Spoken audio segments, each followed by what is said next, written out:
Party শুরু হয়।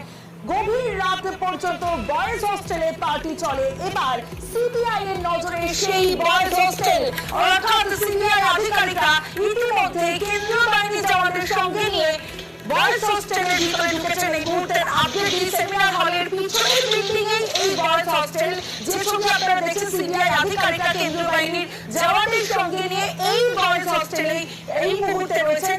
সরাসরি চলে যাবো আমার সঙ্গে আমার প্রতিনিধি অর্পিতা হাজরা রয়েছে, অর্পিতার সঙ্গে কথা বলবো। অর্পিতা, আমরা দেখলাম এর আগেও আছে সিবিআই আধিকারিকরা এসেছিলেন, বিভিন্ন বিষয় খতিয়ে দেখেছেন, কিন্তু এখন সিবিআই এর নজরে এই বয়েজ হোস্টেল, অর্থাৎ একটা গুরুত্বপূর্ণ ইঙ্গিত মিলতে পারে এই বয়েজ হোস্টেল থেকে। কি মনে করা হচ্ছে, সিবিআই সূত্রে কি জানতে পারছো?